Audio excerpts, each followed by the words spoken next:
యేసుతో ప్రతిదినం ఆధ్యాత్మిక కార్యక్రమాలకు ప్రేమతో మిమ్ములను మీ కుటుంబ సభ్యులను ఆహ్వానిస్తున్నాను. ఎలా ఉన్నారు? క్షేమంగా ఉన్నారు కదా? అనుదినము ఈ కార్యక్రమాలను వీక్షిస్తున్నారు కదా? మీ కొరకు ప్రయాసపడి కార్యక్రమాలను మేము చేస్తున్నాం. మీరు దేవునితో అంటు కట్టబడాలని, దేవునికి మీరు సమీపస్తులుగా ఉండాలని, దేవుని వాక్యం ద్వారా మీ జీవితాలు కట్టుకోవాలని అనుదినము యేసుతో ప్రతిదినం అనే ఈ కార్యక్రమాలని మీ కొరకు పంపుతున్నాం.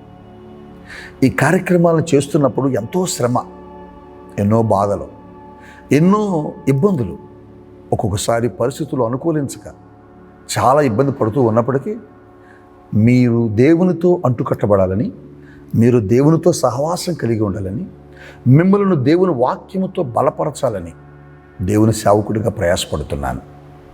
ఈ వాక్యాలు విని చాలామంది మీ కామెంట్స్ని మాకు తెలియచేస్తున్నారు.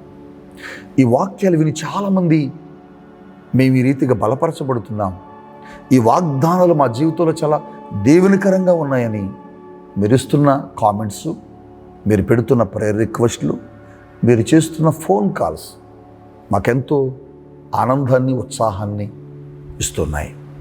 రండి, మీ కుటుంబం కొరకు నేను ప్రార్థించి దేవుని సన్నిధిలో చాలా అద్భుతమైన ఆశీర్వాదకరమైన ఒక వాగ్దానాన్ని తీసుకుని వచ్చాను మీ కొరకే. చదువుదామా? ఫిలిప్పీలకు రాసిన పత్రిక 4వ అధ్యాయం 5వ వచన భాగాన్ని నేను చదువుతాను. మీరు శ్రద్ధగా వినండి, బైబిల్ అంటే చూడండి. ఫిలిప్పీలకు రాసిన పత్రిక 4వ అధ్యాయము 5వ వచనం. ప్రభువు సమీపముగా ఉన్నాడు. దేవునికి స్తోత్రం చెప్పండి. ప్రభువు సమీపముగా ఉన్నాడు. నీ దేవుడు, నా దేవుడు మనకు సమీపముగా ఉన్న దేవుడు. మనము అందుకోలేనంత దూరములో ఉన్న దేవుడు కాదు, మనము వెళ్ళలేనంత దూరములో ఉన్న దేవుడు కాదు, మనము చేరుకోలేనంత దూరములో ఉన్న దేవుడు కాదు. టికెట్ కొనుక్కొని లైన్లో నిలబడి ఆయన కొరకు గంటల గంటల గంటల గంటలు ఎదురు చూసి ఆయన ముఖ దర్శనము చూసుకొని వచ్చేటటువంటి దేవుడు కానే కాదు. ఆయన నీకు సమీపంగా ఉన్నాడు. అందరంత ఎత్తైనటువంటి కొండ మీద ఉన్న దేవుడు కాదు, అందరంత ఎత్తైన దూరంలో కూర్చున్న దేవుడు అంతకంటే కాదు. నీకు అందుబాటులో ఉన్నాడట. ఎంత అందుబాటులో ఉన్నాడంటే, నువ్వు పిలిస్తే నీ ముందుకొచ్చి నిలబడేవాడు, నీవు చెయ్యి చాచితే నీకు తాకబడేవాడు, నువ్వు పిలవగానే నీ ఎదురుగా నిలబడేవాడు, నీ ప్రక్కనే కూర్చునేవాడు. అంత సమీపంగా నీతో ఉన్నాడు. ఎంత గొప్ప దేవుడండి! అంత గొప్ప దేవుడు నీకు సమీపంగా ఉండగా నువ్వెందుకు చింతిస్తున్నావు? నువ్వెందుకు బాధపడుతున్నావు? పౌలు అంటున్న మాట, ఇక దేని గూర్చి మీరు చింతించవద్దు. ఫిలిప్పీలకు రాసిన పత్రిక 4వ అధ్యాయం 6వ వచన భాగ ప్రారంభములు అంటున్నాడు, దేని గూర్చి మీరు చింతింపుకుడి. ఇక చింతించాల్సిన పని లేదు. ఇప్పటి వరకు నువ్వు చింతించింది చాలు, ఇప్పటి వరకు నువ్వు బాధపడింది చాలు, ఇప్పటి వరకు నువ్వు ఒంటరిగా దుఃఖకరమైన జీవితాన్ని అనుభవించింది చాలు. ఇక నీ జీవితంలో ఇక నువ్వు దేని గురించి చింతించొద్దు. ఎందుకో తెలుసా?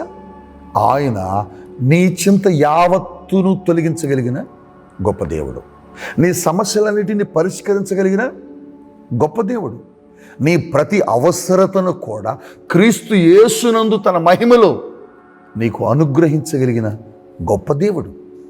ఈ ఉదయకాలపు వేళ నువ్వే బాధలో ఉన్నావు, నువ్వే సమస్యలో ఉన్నావు, నువ్వే అక్కర్లో ఉన్నావు.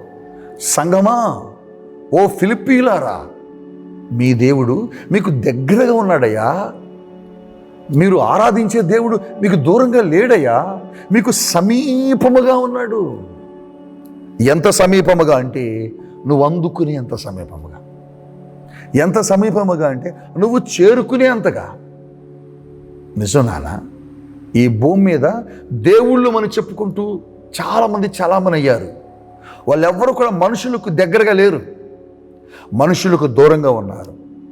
వారిని దర్శించాలంటే వారిని చూడాలంటే, వారిని కలవాలంటే, వారి ప్రత్యక్షత కావాలంటే డబ్బులు పెట్టి కొనుక్కొని చూడాలి. వారి దగ్గరికి వెళ్ళాలంటే చాలా నియమ నిబంధనలు కలిగి వారి దగ్గరికి వెళ్ళాలి. కానీ యేసు ప్రభు ఎలాంటి వాడంటే, నువ్వు రాలేవని, నువ్వు ఆయన్ని చేరుకోలేవని, నువ్వు ఆయన దర్శించలేవని, నువ్వు ఆయన చూడటం కష్టమైపోద్దని ఆయనే నీ దగ్గరకు నిన్ను వెతుక్కుంటూ వచ్చిన గొప్ప దేవుడు. హల్లెలూయా! అది యేసుక్రీస్తు ప్రభు యొక్క ప్రత్యేకత. చాలామంది అప్పుడప్పుడు వింటూ ఉంటాం సాక్ష్యం, మేము మా అమ్మగారు వాళ్ళకి దగ్గర ఉంటామండి, మేము మా నాన్నగారు వాళ్ళకి దగ్గర ఉంటామండి, ఎందుకంటే మాకు ఏదైనా ఇబ్బంది అయితే మా అమ్మగారు మా నాన్నగారు మాకు సహాయపడతారని మేము దూరంగా వెళ్ళలేకపోతున్నాం, అందుకని దగ్గరగా ఉంటాం. వాళ్ళ దగ్గరగా ఉన్న మీ సమస్యను వారు పరిష్కరించలేరు, వారి దగ్గరగా ఉన్న మీ అక్కర వాళ్ళు తీర్చలేరు. దగ్గర ఉండవలసింది ఎవరంటే దేవుడు. దేవుడు నీకు దగ్గరగా ఉంటే నీ ప్రతి అవసరత తీర్చబడింది. ఆయనే అంటున్నాడు, నేను మీకు సమీపముగా ఉన్నాను, ఇక మీరు చింతించవలసిన పని లేదు, భయపడవలసిన పని లేదు, దేని గురించి జడియవలసిన పని లేదు. ఎందుకు తెలుసా? ఆయన ఎవరు? సర్వ సృష్టికర్త. ఎవరు? యేసు ప్రభు. నీతో ఆయన ఉన్నాడు, నువ్వు భయపడాల్సిన పని లేదు. ఆయన ప్రతి ఆశీర్వాదం, ఆయన ప్రతి దీవెన మీ కుటుంబాలకు తోడై ఉంటుంది. మీరు ఈ వాగ్దానాన్ని స్వతంత్రించుకొనుగాక. ఆమేన్, ఆమేన్, ఆమేన్. ఈరోజు ఈ వాగ్దానం విన్న పిల్లల్లో చాలామంది మ్యారేజ్ డే చేసుకుంటున్నారు, చాలామంది బర్త్డేలు చేసుకుంటున్న పిల్లలు, వారి కుటుంబాల్లో అనేక రకాలైన శుభకార్యాలు జరిగించుకుంటున్న వారు కూడా ఉన్నారు. మీ అందరి దగ్గరికి మేము రాలేకపోయినా ఈ రీతిగా వాక్యం ద్వారా శుభాభివందనాలు తెలియచేస్తున్నాను. రండి, మీ కొరకు ప్రార్థిస్తాను. దయగలిగిన మా యేసు ప్రభువునికి స్తోత్రాలు. ఉదయకాలపు వేళ చాలామంది పిల్లలు అనేక రకాలైనటువంటి వాటి గురించి చింతిస్తూ, మనుషులకు దగ్గరగా ఉంటే వారు ఏదో ఒక రీతిగా సహాయపడతారని, తల్లిదండ్రులకు దగ్గరగా ఉంటే వారు ఏదో ఒక రీతిగా సహాయపడతారని, మన పిల్లలను మనకు దగ్గరగా ఉంచుకుంటే మనం ఏదో ఒక రీతిగా వారికి ఉపయోగపడతామనే ఉద్దేశాలతో బ్రతుకుతున్నారు, జీవిస్తున్నారు. కానీ వారి జీవితాల్లో కష్టం వస్తే, నష్టం వస్తే ఎవ్వరూ వాళ్ళకి దగ్గర ఉండరు, అందరూ విడిచిపెట్టి వెళ్ళిపోతారు. కానీ సమస్త కష్టాల్లో కూడా నేను నీకు సమీపముగా ఉంటానని వాగ్దానం చేశావు. నిజమే నాయనా. ఎక్కడో పరలోకములో ఉండే నువ్వు నరులమైన మా కొరకు ఈ లోకానికి వచ్చి మాకు సమీపముగా మా హృదయంలోకి వచ్చావు. అందుకు నీకు స్తోత్రాలు. నిజమే తండ్రి, ఈ లోకంలో ఉన్న మనుషులు చాలామంది దేవుళ్ళ కోసం, దేవుడిని చెప్పుకుంటున్న వాళ్ళ కోసం దూరంగా వెళ్తున్నారు, డబ్బులు ఖర్చు పెట్టి వెళ్తున్నారు, శ్రమించి దినాలు సమయం అంతా వ్యర్థం చేసుకొని దేవుళ్ళను చూడటానికి లైన్ కట్టి, డబ్బులు కట్టి, టికెట్లు కొనుక్కొని చూస్తున్నారు. కానీ నాయన, అవి దేవుళ్ళు కాదు, వారు దేవుళ్ళు ఏమాత్రమునూ కాదు. నిజమైన దేవుడివి, శక్తి కలిగిన వాడివి, మా అందరికీ సమీపంగా ఉన్నవాడి. మేము నిన్ను చేరలేమని, మేము నిన్ను చూడలేమని మా కొరకు నువ్వే వచ్చావు. నీ కుమారుడిని యేసును మా కొరకు పంపావు. అందును బట్టి మీకు స్తోత్రాలు. ఈ వాక్యం విన్న ప్రతి బిడ్డకు మీరు తోడుగా ఉండి, సమీపస్తులుగా ఉండి, వారి ప్రతి అవసరతను తీర్చమని యేసు నామములో ప్రార్థించి దీవిస్తున్నాను తండ్రి. Amen, amen, amen. May God bless you. Have a nice day.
ప్రాణము నిన్ను కోరే యేసయ్యా నన్ను చేరయ్యా.